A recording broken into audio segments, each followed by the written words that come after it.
Muitas pessoas têm tido seus sonhos destruídos pela falta de confiança absoluta em Deus. A Bíblia está repleta de exemplos de grandes sonhos cumpridos para a glória de Deus. Encontro com a Palavra é um programa escrito pelo Dr. Dick Woodward e narrado por Pastor Edson Bruno. Ouça e descubra verdades que lhe ajudarão no seu dia a dia. Com você, Pastor Edson Bruno. Olá, seja muito bem-vindo a mais um Encontro com uma Palavra. Estamos felizes por contar com você na continuação do estudo da carta de Paulo aos Romanos. Acompanhe conosco a leitura dos versículos 1 a 14 do capítulo 6 de Romanos, que diz assim: Que diremos então? Continuaremos pecando para que a graça aumente? De maneira nenhuma. Nós, os que morremos para o pecado, como podemos continuar vivendo nele? Ou vocês não sabem que todos nós que fomos batizados em Cristo Jesus fomos batizados em sua morte? Portanto, fomos sepultados com ele na morte por meio do batismo, a fim de que, assim como Cristo foi ressuscitado dos mortos, mediante a glória do Pai, também nós vivamos uma vida nova. Se dessa forma fomos unidos a ele na semelhança da sua morte, certamente o seremos também na semelhança da sua ressurreição. Pois sabemos que o nosso velho homem foi crucificado com ele, para que o corpo do pecado seja destruído e não mais sejamos escravos do pecado. Pois quem morreu foi justificado do pecado. Ora, se morremos com Cristo, cremos que também com ele viveremos. Pois sabemos que, tendo sido ressuscitado dos mortos, Cristo não pode morrer outra vez. A morte não tem mais domínio sobre ele. Porque morrendo ele morreu para o pecado de uma vez por todas, mas vivendo vive para Deus. Desta forma considerem-se mortos para o pecado, mas vivos para Deus em Cristo Jesus. Portanto, não permitam que o pecado continue dominando seus corpos mortais, fazendo que vocês obedeçam aos seus desejos. Não ofereçam os membros do corpo de vocês ao pecado como instrumentos de injustiça. Antes, ofereçam-se a Deus como quem voltou da morte para a vida. E ofereçam os membros do corpo de vocês a ele como instrumentos de justiça. Pois o pecado não os dominará, porque vocês não estão debaixo da lei, mas debaixo da graça. Esse trecho corresponde à metade do capítulo 6 de Romanos. Vamos tentar resumir esta parte do capítulo neste programa e no próximo tentaremos ir até o final do capítulo. Paulo inicia este capítulo com duas perguntas. Ele sempre imaginava as perguntas que seus leitores poderiam fazer. E a pergunta com a qual ele iniciou o capítulo 6 foi gerada pela última coisa que Paulo falou no capítulo 5, onde aumentou o pecado, transbordou a graça. Ele imaginou que com esta afirmação seus leitores poderiam pensar: tá bom, se a graça transborda onde existe muito pecado, então vamos aproveitar e pecar tudo que pudermos, assim a graça vai transbordar para o nosso lado. Paulo iniciou o capítulo perguntando: será que é isto? Vamos pecar mais para receber mais graça? Ele passa a responder a esta pergunta e no versículo 15 faz outra. E então, vamos pecar porque não estamos debaixo da lei, mas debaixo da graça? De maneira nenhuma. Este é o assunto e a pergunta tratada neste capítulo. Esta é uma pergunta lógica e, para respondê-la, Paulo apresenta dois pontos principais nos 14 primeiros versículos. Primeiramente, ele faz outra pergunta. No versículo 2, ele perguntou: de maneira nenhuma, nós, os que morremos para o pecado, como podemos continuar vivendo nele? De acordo com o original grego, a primeira frase também poderia ser traduzida por: isto é inimaginável, ou não dá nem para pensar em continuar vivendo em pecado para que a graça transborde. Mas Paulo ainda pergunta: ou vocês não sabem que todos nós que fomos batizados em Cristo Jesus fomos batizados em sua morte? Se morremos para o pecado, como podemos continuar vivendo no pecado?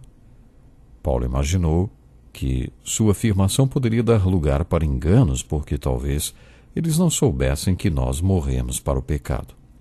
Portanto, é com esta ideia que eu quero resumir os versículos de 1 a 24 do capítulo 6. Paulo perguntou: vocês não sabiam? Essa pergunta de Paulo nos dá a chave para o que estava em sua mente e no seu coração. Como inspirado professor que era, ele tinha este peso no coração e mencionou muitas vezes em suas cartas que não queria que seus irmãos fossem ignorantes. Todo bom professor tem o desejo no coração de que seus alunos não sejam ignorantes. Paulo falou isto várias vezes em suas cartas e mais uma vez nesta aqui quando perguntou: vocês não sabem? Isto parece uma pegadinha, não é mesmo? Como se ele tivesse feito a pergunta querendo fazer seus leitores se sentirem meio estúpidos caso não soubessem. Como? Vocês não sabem disto? Todo mundo sabe. Acho que quando Paulo fez isto, ele mostrou duas coisas. Primeiro, ele mostrou que o nível de ensino na igreja do Novo Testamento era muito alto. Em várias cartas ele disse: vocês não se lembram que falei isto quando eu estava com vocês? Paulo ficou em Tessalônica durante 3 semanas e nas cartas aos Tessalonicenses ele perguntou: vocês estão lembrados disto que eu falei quando eu estava com vocês? E ele falou coisas que só descobrimos quando lemos estas cartas. Mas com os romanos foi diferente. Ele não tinha ido a Roma e por isso não podia escrever: vocês não se lembram que eu já falei isso? Com a igreja de Éfeso também foi diferente. Na primeira vez ele passou 3 anos com esta igreja e na segunda 1 ano e meio. Paulo passou mais tempo com a igreja de Éfeso do que com qualquer outra igreja que ele plantou. E quando escreveu a carta aos Efésios, escreveu várias vezes: lembrem-se, lembrem-se, lembrem-se. Só que ele nunca tinha estado em Roma, por isso ele não escreveu lembrem-se. Mesmo assim ele perguntou: vocês não sabem? Nesses primeiros versículos vemos o que Paulo achava que era necessário que eles soubessem. Paulo fala nesse texto sobre várias coisas que devemos saber. E eu aposto que muitos de nós não sabem nenhuma delas, não temos consciência delas. Talvez alguns estejam ouvindo estes ensinos pela primeira vez. Não se sinta constrangido se este for o seu caso, porque provavelmente também era tudo novo para os romanos que receberam esta carta. Na verdade, sabe, eu acho que esta era a tática de ensino de Paulo. Existe uma lista de coisas que Paulo achava que devemos ou precisamos saber. Primeira, no versículo 13, ele afirma que fomos batizados em Cristo Jesus e acrescenta: fomos batizados em sua morte. Mas o que isso quer dizer? Você sabe? Você sabia que fomos batizados em Cristo? No último programa falamos que a expressão em Cristo é a chave para compreendermos este capítulo. Você está lembrado? Falamos bastante sobre isso no último programa. O que significa estar em Cristo? Como o ramo está na videira? O que significa estar em união com Cristo? Esse é um dos conceitos básicos do Novo Testamento e, na minha opinião, é um conceito vital. Jesus falou: sem mim vocês não podem fazer coisa alguma. Ele não falou pouca coisa, ele diz coisa alguma. Se você não está em Jesus, não consegue fazer nada do que a Bíblia ensina para fazer. E isso é impressionante. Significa que se você não sabe o que significa estar em Cristo, você não consegue fazer nada que a Bíblia diz para você fazer. Paulo usou o verbo no passado. Fomos batizados em Jesus Cristo.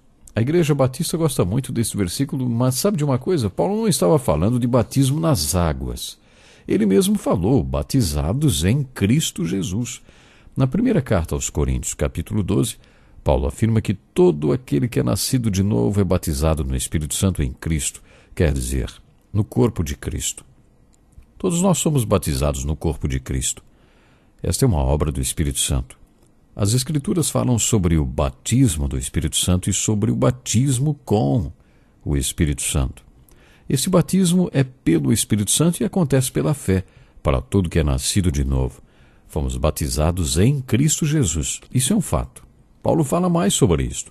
Ele afirma que quando fomos batizados em Cristo, fomos batizados em sua morte e fomos sepultados com ele na morte por meio do batismo. Mas o que isso quer dizer? Bem, isso quer dizer que você vai ter que tomar a palavra de Deus como certa. Esta é a palavra de Deus inspirada, é um fato. Se você está em Cristo, como dissemos no programa anterior, você está em união com tudo que Ele é, será e com tudo que Ele foi. Vida eterna significa uma vida que foi, que é e que sempre será. Quando dizemos que cremos em vida eterna, não estamos falando de reencarnação, mas sim que sempre existimos, e isso quer dizer que estamos em união com aquele que é eterno. Bom, se ele é eterno e nós estamos em união com ele, tornamos-nos parte do que é eterno e que jamais morrerá. Se nos tornamos parte do que é eterno, quando estamos em união com Cristo, também somos parte do que ele foi, e quando ele morreu, fomos batizados em sua morte e fomos, pelo batismo, enterrados com ele. Essas são algumas das coisas que Paulo diz que devemos saber. Depois, no versículo 5, ele prossegue afirmando: se dessa forma fomos unidos a ele na semelhança da sua morte, certamente o seremos também na semelhança da sua ressurreição. Acompanhe o raciocínio de Paulo. Se estamos em Cristo e somos tudo que ele foi, quando ele morreu, fomos imersos nele, e este é o significado da palavra batismo.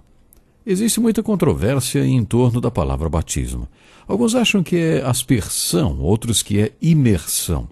Paulo está falando nesta carta que fomos imersos em Cristo na sua morte, no seu sepultamento e na sua ressurreição. Assim como fomos imersos na sua morte, somos imersos na sua ressurreição quando ele ressurgiu. Ele veio com vida nova para que pudéssemos ter a capacidade de morte e ressurreição. Isto é o Evangelho. O Evangelho se baseia em dois fatos: morte e ressurreição. O que morte e ressurreição significam? Paulo se refere à morte para o pecado e ressurreição para uma vida completamente nova. Esta é a aplicação do que Paulo falou nesse trecho da carta aos Romanos.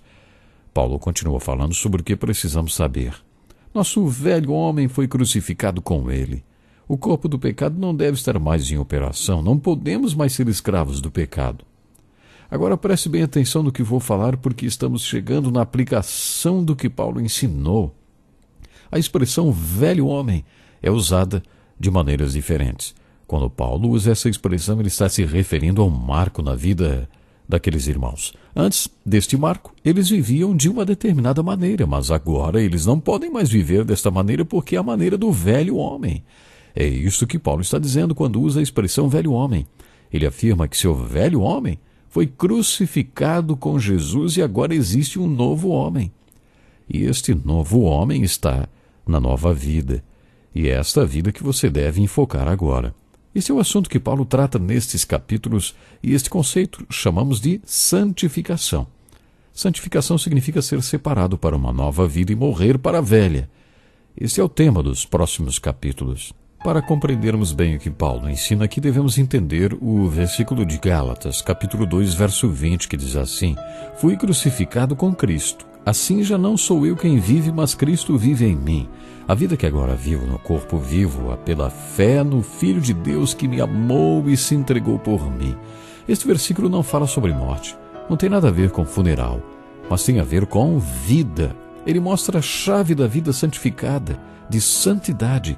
Esse é o tema que veremos nos próximos capítulos. Deus lhe abençoe e lhe espero para o próximo programa. Até lá. Que lição importantíssima. Obrigado, pastor Edson Bruno. Prezado ouvinte, coloque em prática o que você ouviu aqui. Sem dúvida, sua vida será grandemente abençoada. Este é um estudo escrito pelo Dr. Dick Woodward, na voz do pastor Edson Bruno.